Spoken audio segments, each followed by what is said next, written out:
रहल बाड़ू, ढंग से काम करा। चंपा, बाहर के डेकोरेशन हो गई? जी रानी सा। गुड। दिलीप, है ने आबा? जी रानी सा। किचन के सारा काम हो गई? जी। केक रेडी बा? रेडी है। तू वहाँ का कर रहल बड़ा, इधर डेकोरेशन करा। हमार बेटा के जन्मदिन बा, सब कुछ परफेक्ट होके के चाहिए।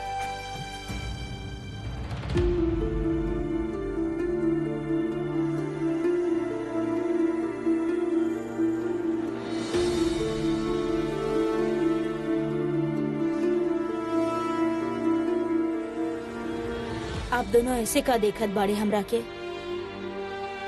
वीर भले ही हमरा के अपन माँ ना मानेला, बाकी रहब त हम उनकर माँ ही ना।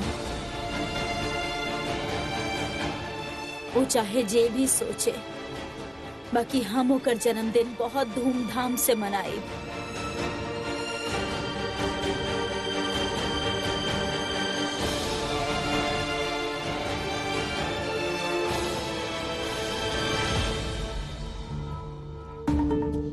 एक तो नंदिनी की वजह से टॉयलेट में बैठ के बात करके पड़ा था, और ऊपर से चंपा फोन भी नहीं क्यों उठावत।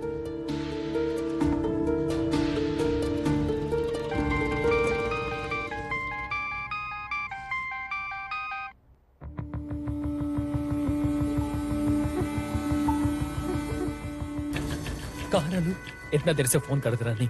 अरे गुस्सा बाद में करिया, पहले नया ताजा खबर सुनी, जेकर आपके कान में पड़ती ना आपके होश उड़ जाए। का भाई? जय, कहाँ बनी आप? विक्रम? हेलो विक्रम, कैसन बड़ा तू? आ गए हमारी याद फाइनली। मैं ठीक हूँ। तुझे ब्रो के बारे में कुछ बताना है मुझे। का? वीर भाई के बारे में बताए के बा? भाई ठीक तो बड़े ना? ये ठीक बात ना बा हुकुम, इतना बड़ा खबर एकर कीमत चुकाए की पड़ी है आपकी। अरे यार, एजा टॉयलेट में कीमत लेके बैठल बनी हम। नॉनसेंस, जब मिली तब दे दे। खबर था बतावा। आजकल पैसा एक हाथ से दूसरे हाथ में ना, बल्कि एक फोन से दूसरा फोन में भी दिहल जाला। ट्रांसफर करी। करता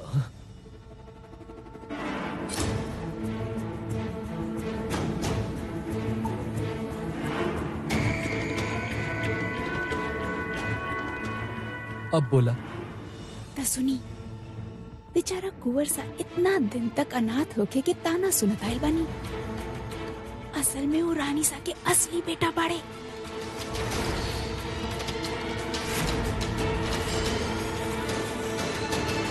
का?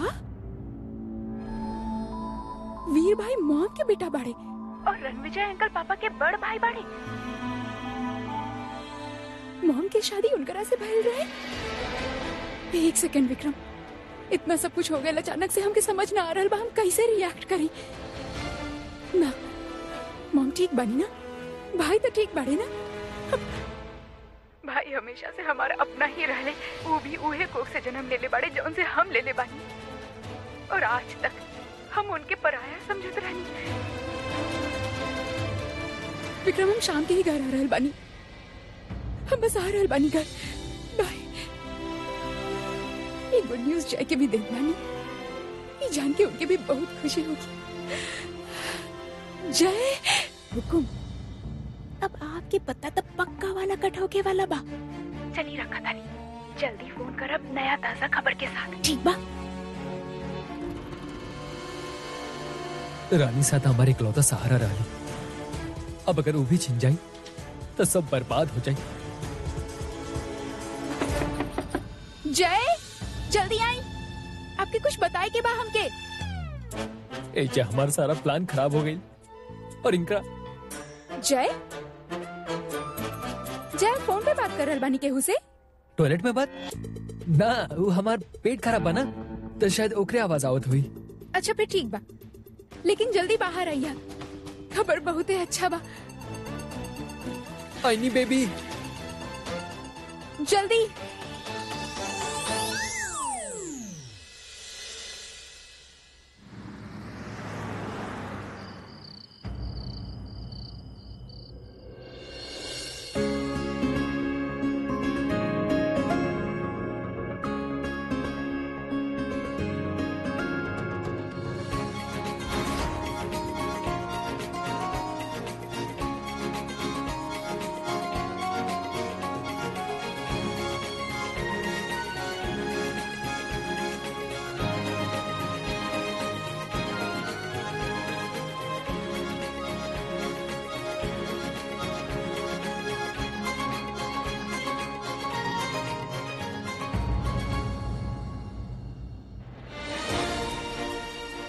आ गई ले।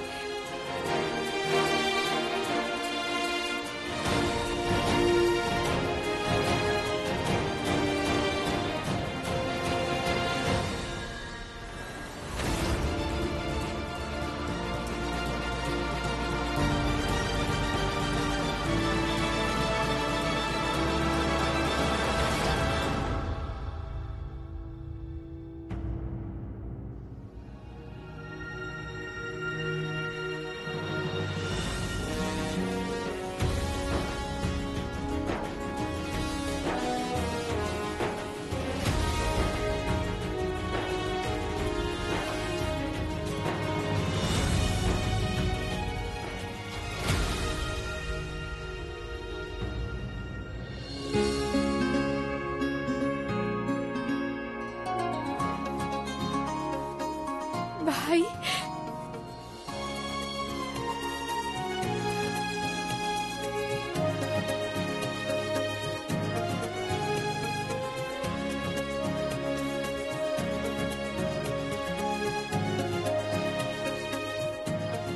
हैप्पी बर्थडे भाई।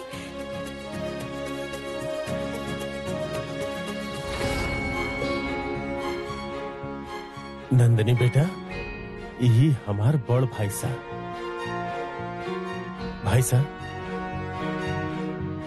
नंदनी वीर की छोट बहन।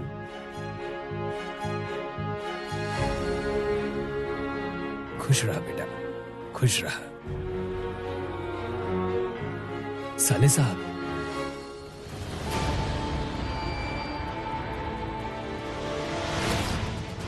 कमाल हो गई। इतना साल से जौन घर में अनाथ बन के रानी, आखिर में वही जाके वारिस निकलने। केकरा पता रहो कि आप रानी सा के असली बेटा हैं।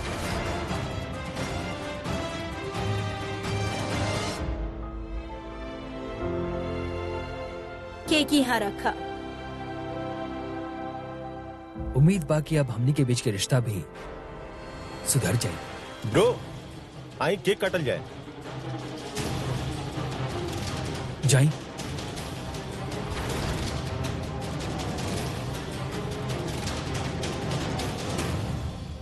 डॉक्टर साहब चलिए ना।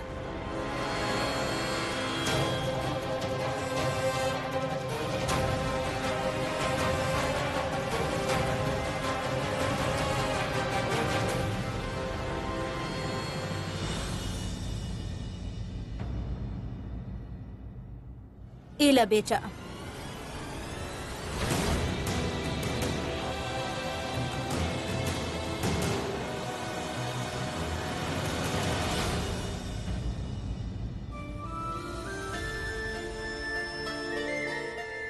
ये हमारी बदनसीबी रहे बेटा जे अब तक तो हर बर्थडे के हम कबो दिल से सेलिब्रेट ना कहनी। बाकी अब से हम तो हर बर्थडे हमेशा धूमधाम से मनाई।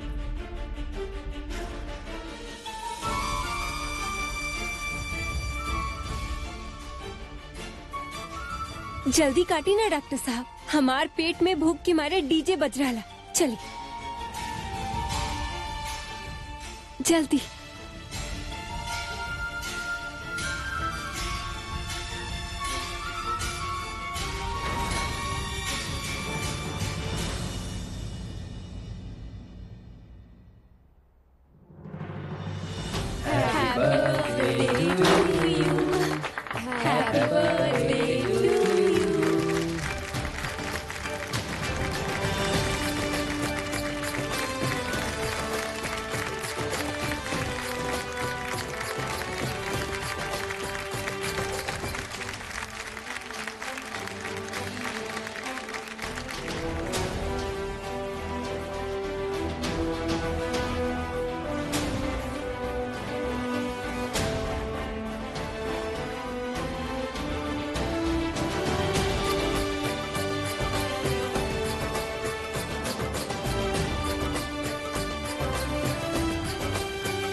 Happy birthday Veer.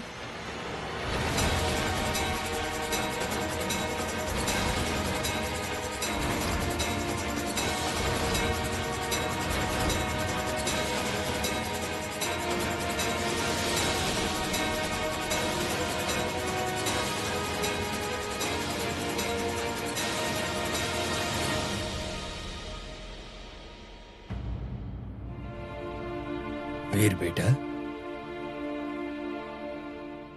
Happy birthday. Thank you.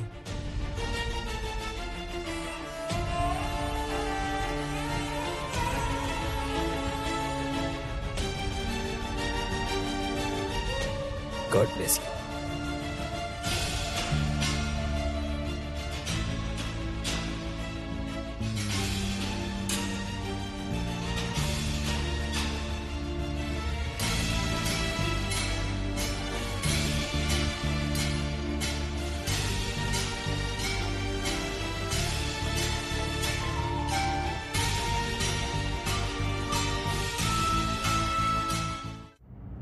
Rani सा रुकी।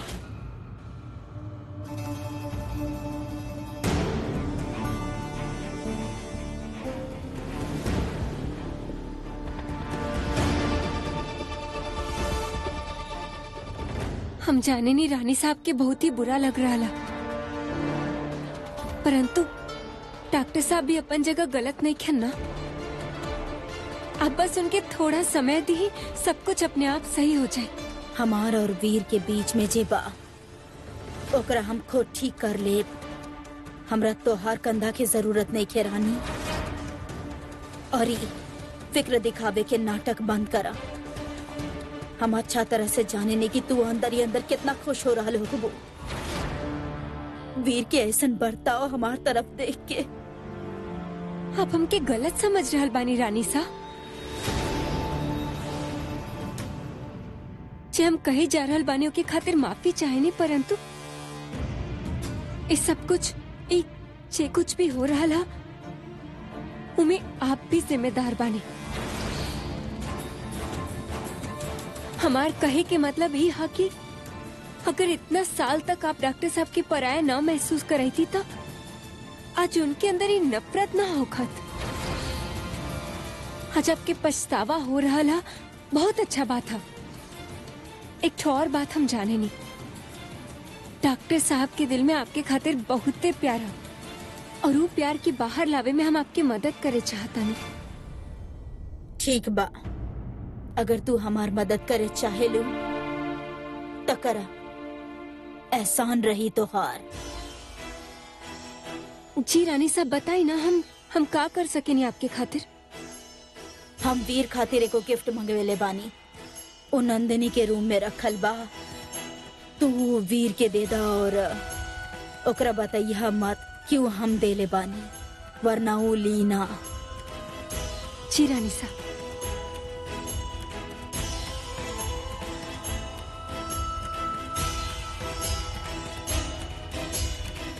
आप हमरा बारे में चाहे जे कुछ भी सोची रानी साहब, पर हम तो आपके बारे में अच्छा ही सोचब।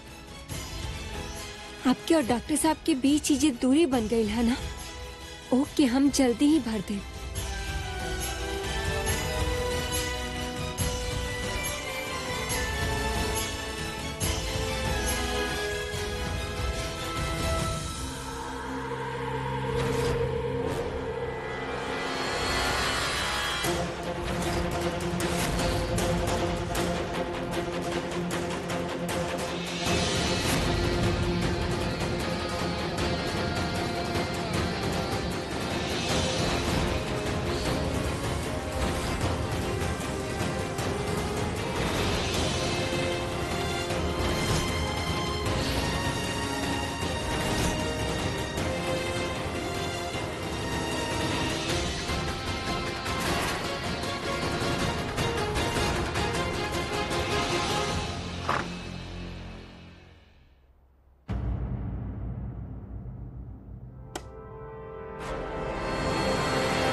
लगता यही गिफ्ट के डब्बा है।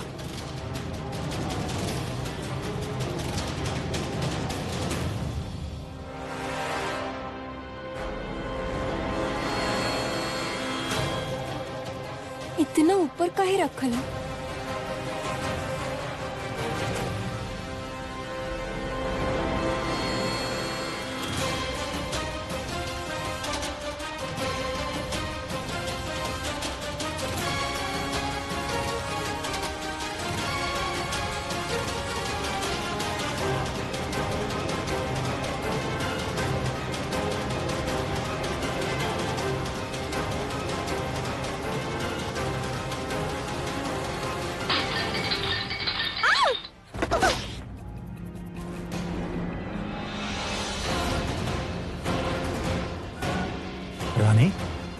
रानी की आवाज बा। रानी, रानी कहाँ भाई? कांच, इधर देखी, इधर देखी।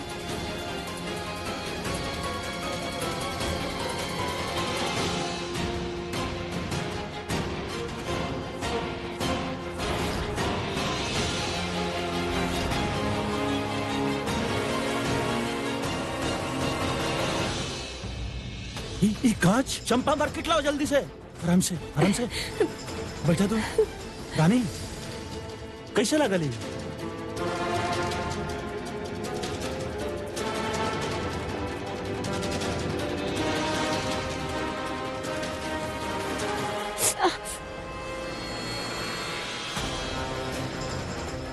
आराम से।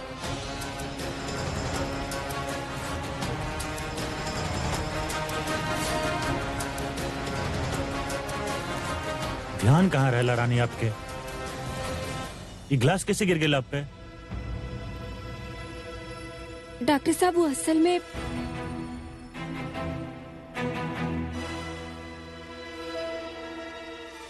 अब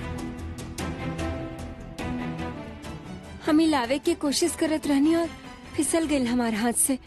हमारी गलती है।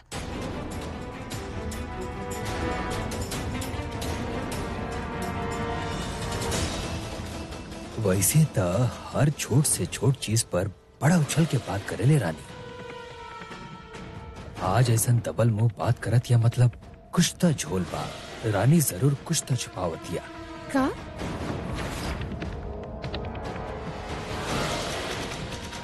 आप कैसे जानत तनी कि भाभी सा कुछ छुपा रहल बानी? ऑब्वियसली हमरा कैसे पता हुई? हम कोनो अंतर्यामी बानी का? तो आप का बड़बड़ात रहल? कुछ भी था ना। घबराहट में आप कितना पसीना काहे आ रहल बा जाए? नर्वस बानी? नर्वस हम ना। एक गर्मी बा आपके जयपुर में। एसी ठीक नहीं केगा? क्योंकि बुला के चेक कराइए करा के। और हो सके तो जरा एक गिलास पानी भिजवात बानी आपके खातिर, ठंडा पानी। इन नंदिनी की जासूसी बहुत ज्यादा बढ़ जात बा। चलिए सब मेहमान सब नीचे इंतजार करत होखिए। चलिए। एक गिफ्ट संभालन न गइल तहरा से और मेहमानन के चिंता कर रहल बाड़े।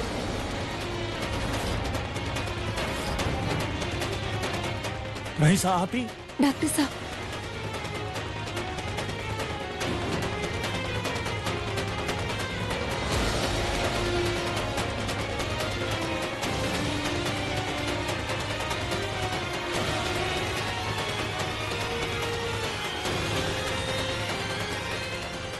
ईरानी के झूठ के पीछे के वजह था जाने के ही हुई। राजेश्वरी,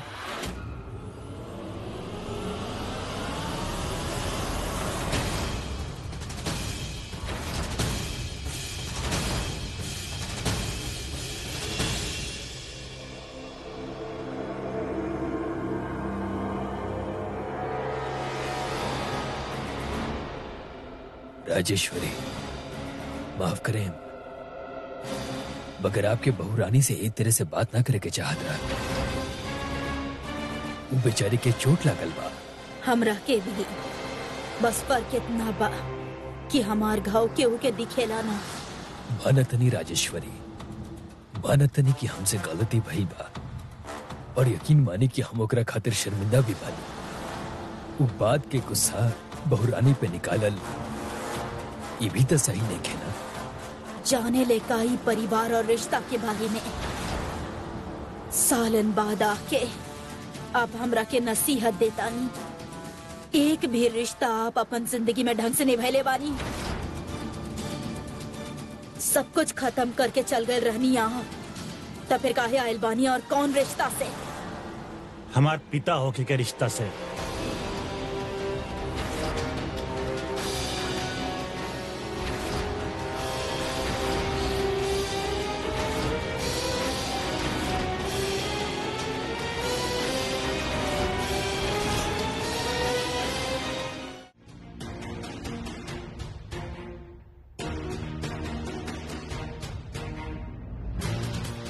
एक घर के बड़ा बेटा होके के रिश्ता से बड़े ही।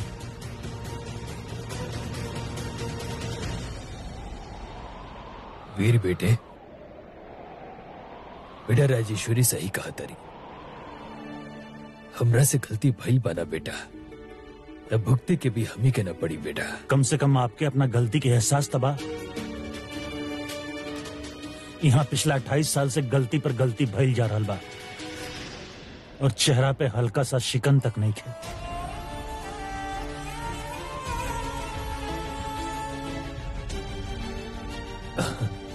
वीर बेटे, बहू रानी के लगे जा, ओकर ख्याल रखा। She needs you, please.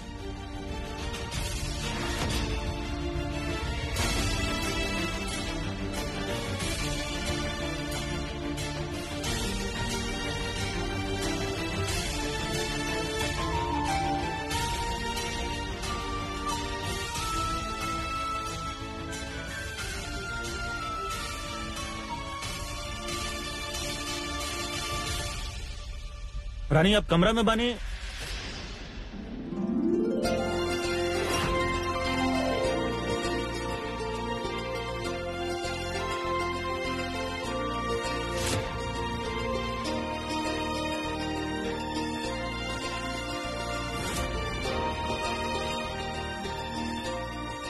Rani, Rani, surprise.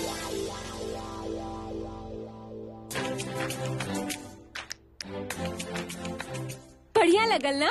रानी ये सब का बा? अब कहा कि शहरी स्टाइल में आपके बर्थडे मना चुकल बानी, कहाँ कहाँ से मेहमान आइलन, केक काटने इत्यादि। लेकिन जब आपके कनेक्शन गांव वाला बन चुकल है, तो बलिया स्टाइल में भी बर्थडे मनावे के चाहिए कि ना? वो सब ठीक बा, लेकिन आपके सर पे चोट लगल बा। ये सब तैयारी काहे कर रहल बानी आप? आपके रेस्ट करे के चाहिए। देखी रानी, वो कांच के टुकड़ा जहाँ से भी आइल बा ना, हमके आप डॉक्टर साहब बताइनी तो सही, तोहफा गिरा देनी तो। अगर तोहफा गिरत ना तो चोट आपके पैर पे लागत, सर पर ना। सच बताई का भल रहल?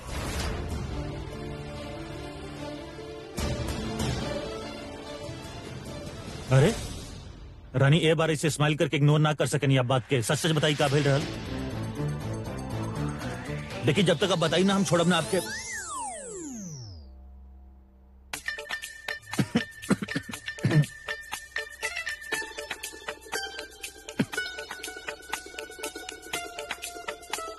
तीखा बा और ना तो का, जब तक आँख से आंसू न टपके, कान से धुआं न निकले, तो काहे की पानी पूरी। और आप भी ना डॉक्टर साहब, हमार चिंता करल बंद कर दी। का भइल, कैसे भइल, काहे भइल? अरे जी भइल से भइल, इतना सब तैयारी कैले बानी, इंतजाम कैले बानी, ओकर मजा भाव बुड़बक।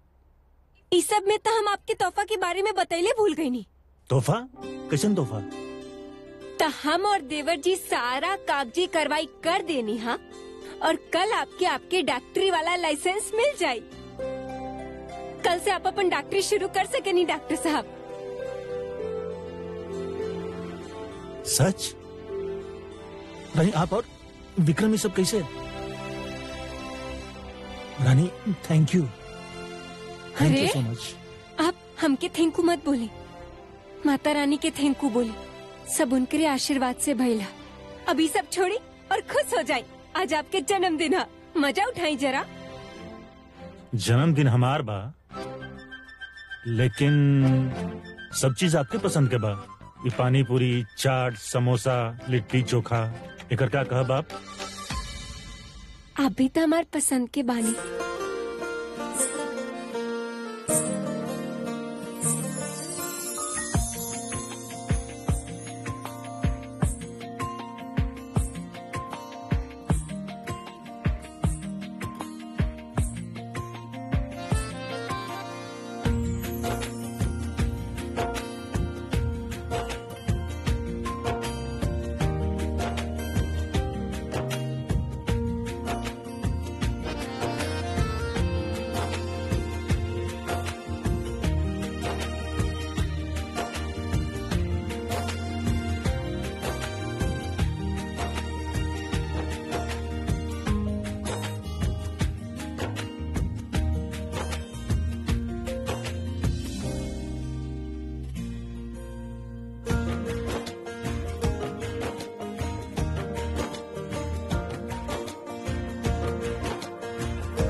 राजमाता, आप हर साल दिग्विजय के जन्मदिन पर उनका खातिर खीर बनावे नी ना?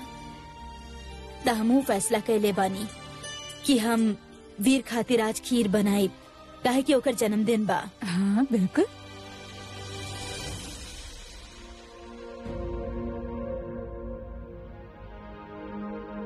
कहा भाई?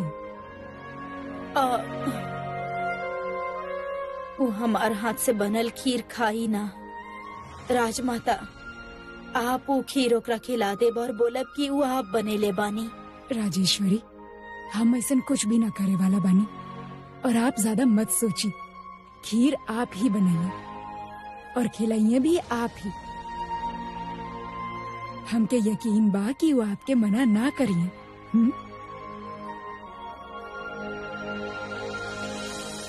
आज डॉक्टर साहब के जन्मदिन है, सब कुछ एकदम खास बने के चाहिए, ठीक है? जी बहू रानी। चला सब। रानी साहब, आइजा रसोई घर में।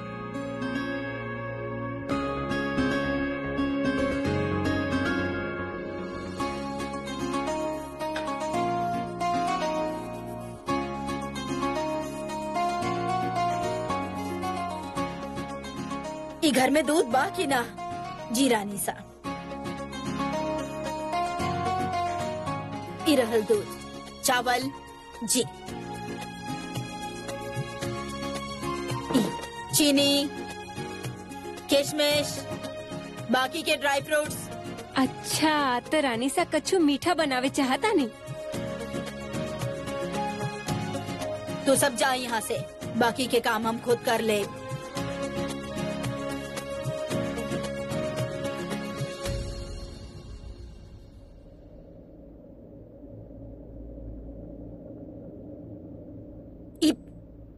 करची केने बा?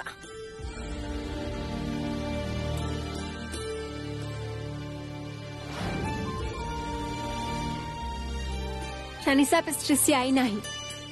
डॉक्टर साहब के आपके हाथ के बनल खीर बहुत अच्छा लगी। इतना साल से यह प्यार के तो तरसत बानी हूँ। एक ठो बात बताई, आप ऐसे रूठल खीर बनावत बहुत ही कूट लगत आनी। जा यहाँ से, हमरा हमार काम करे दा। हाँ हाँ जाता नहीं। अब वैसे भी डॉक्टर साहब के लाइसेंस के बारे में बात करे क्या कमेटी वालन से। अब हम ऊ कर क्या बतानी, आप करी। अब और कोनो चीज की जरूरत पड़े तो शांति काकी की आवाज लगाते, बाकी सब भी आज ही मदद करे खातिर।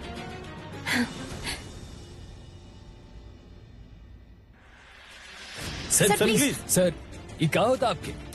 डॉक्टर वीर आप लड़खड़ात का है बानी का? आप नशा में बानी? अरे आपके तो लाइसेंस कैंसिल हो जाए के चाहिए। वीर के टेस्ट कइल जाए।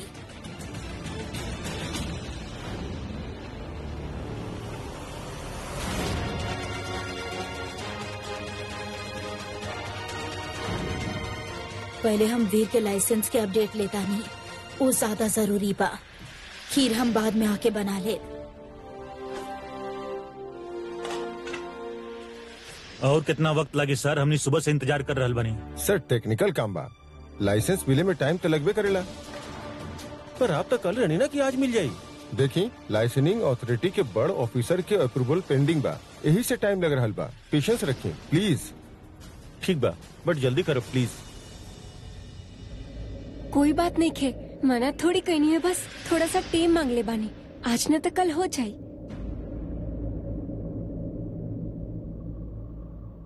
परेशान मत हो खा वीर, तो हर लाइसेंस तारा के जल्दी मिल जाई।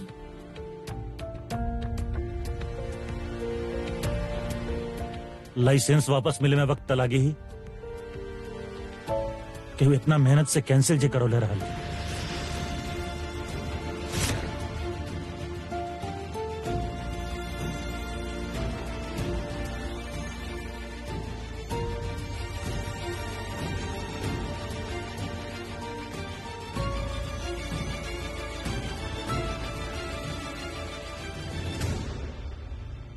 हमार वजह से वीर के लाइसेंस छिनल बा। अब हम ही ओकरा के वापस दिलवाइब, चाहे जौन कीमत देवे के पड़ी। एक एक पल काटल मुश्किल हो रहा बा हमार बेटा खातिर ऑफिसर। आप कुछ हो करी, लेकिन आज के आज ही हमरा के लाइसेंस चाहिए। आज हमार बेटा के जन्मदिन बा और आज के दिन हम ओकरा दुखी ना देख सकेनी। काहे शर्मिंदा कर रहल बानी रानी साहब? आप केहू के भेज दी, हम लाइसेंस दे दे। ना ना, हम खुद आई बोकर लाइसेंस लेवे। जी इहो ठीक बा। वीर के लाइसेंस वापस दे के हम अपन एक गलती तो सुधार ली, शायद वो खुश हो जाए हमरा से।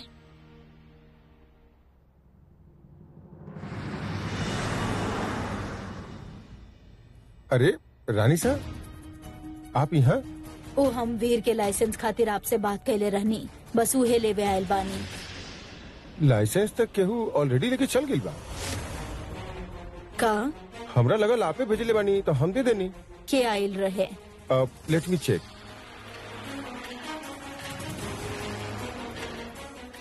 रणविजय राजावत।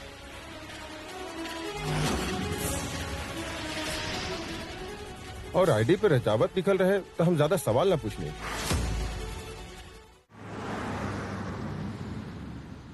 वेल, इतना साल कोमा में रहे के बाद आज एजा आपके सामने बैठ के आप लोग से बात करे था नहीं तक खाली डॉक्टर वीर के वजह से।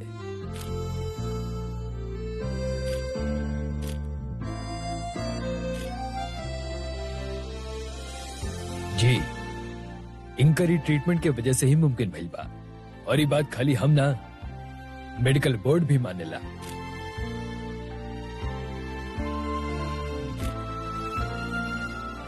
और साथ ही साथ मेडिकल बोर्ड ये एक्सेप्ट कैले बा कि जौन कारण के वजह से डॉक्टर वीर के लाइसेंस कैंसिल भइल बा उनमें उनकर कोनो गलती ना रहे।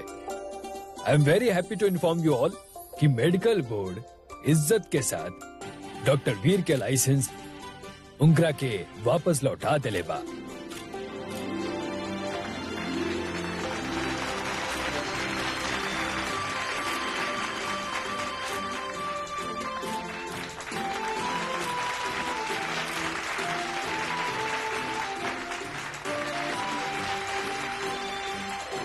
अभी बहुत जल्दी अपन ड्यूटी रिज्यूम करिहन और हमार जैसन कई जरूरतमंद के जान बचाइहन।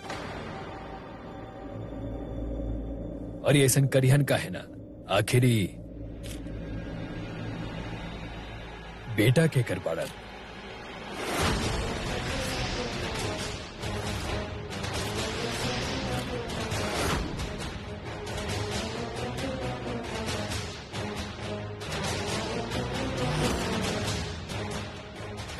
रानी साके,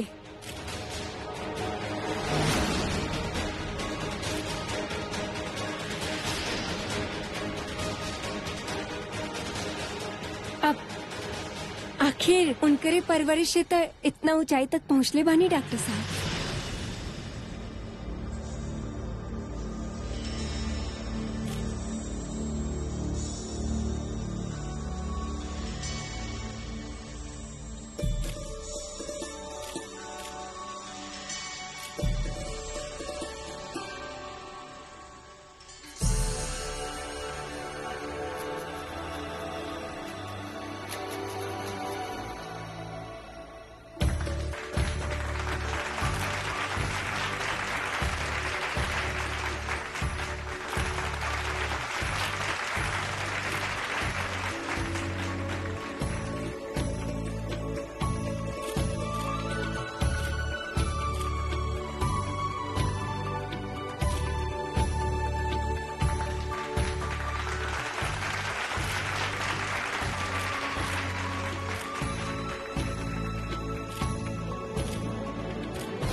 आज आप बात के बहुत अच्छा तरह से संभाल लेनी बहू रानी। रणविजय वीर के पिताजी बाड़े, अगर ये बात मीडिया वालन के सामने बाहर आ जात ना तो कैसे समझात हम ये सब लोग के।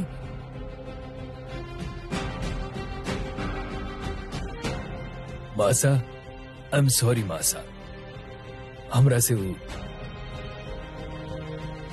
अपन बेटा के लाइसेंस देला के खुशी में हम भावुक हो गए रानी, यही से शायद ज्यादा बोल गई नहीं। सॉरी।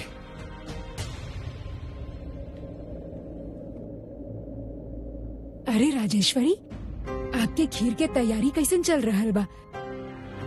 आज आप खीर बनाए वाला रहनी ना वीर खातिर। चली आज हम वीर के मुंह मीठा खीर से ही करवाई।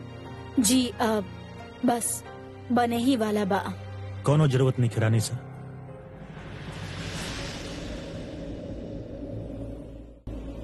हमरा खातिर आपके कुछ भी करे के जरूरत नहीं है।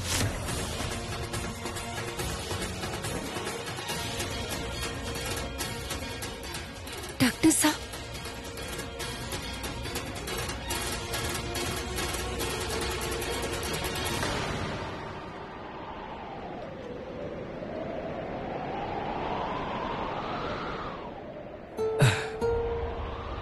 हम तक कहते नहीं कि खुशी के मौका बा घर में खीर तो जरूर बने के चाहिए। हाँ दिग्विजय। बहू रानी, आप खीर बनाएं बेटा प्लीज। हम कैसे बनाई हूँ? रानी सा सब इंतजाम कैले बानी हूँ, बनावे चाहत रानी डॉक्टर साहब खातिर खीर तब। लेकिन इस सही मायना में हक तो आप ही के बना था। आज जौन भी घर में अच्छा होता वो सब आपके ही बदौलत बा। देखिए, वीर के घर छोड़ के जाए से आप रोकनी है, ओकरा लाइसेंस मिलल आपके बदौलत, तो खीर भी आप ही के बनाए के चाहिए। हाँ? तब बनाए माँ।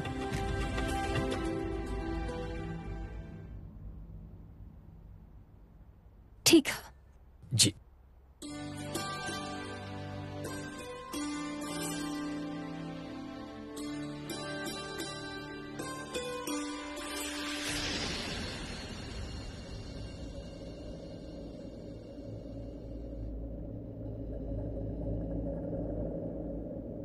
चावल, चीनी, किशमिश, बाकी के ड्राई फ्रूट्स।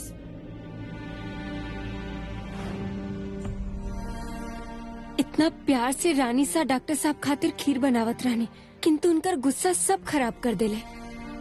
कोनो ना, हमू उनकरे स्टाइल से बनाई और डॉक्टर साहब के बताई भी कि ई बहुकाल स्वाद रानी सा के तरीका के कमाल है।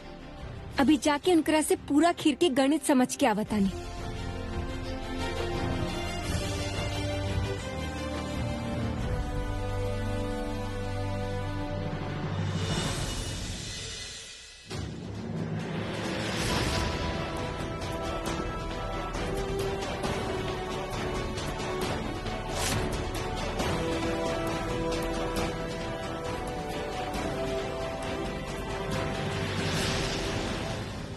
रानी सा वो खीर, रानी सा कहाँ चल गई नी?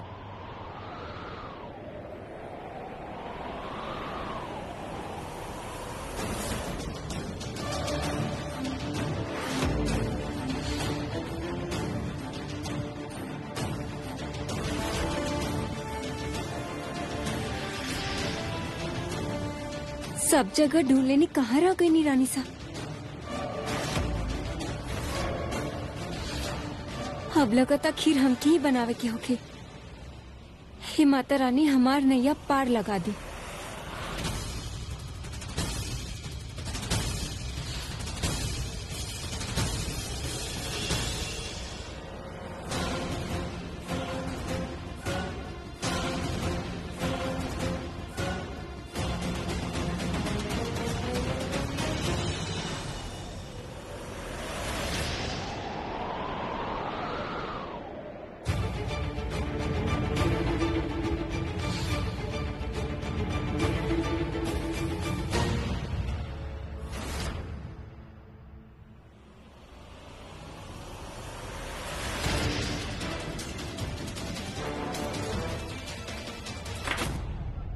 बुड़बक, बिना चावल के कैसे खीर बनाई हम? दादी माँ हमसे बार बार कहले रहनी कि खाना बनावल सीख ले, एक भी ना सुननी हम उनकर। अब याद आ रहा हमके।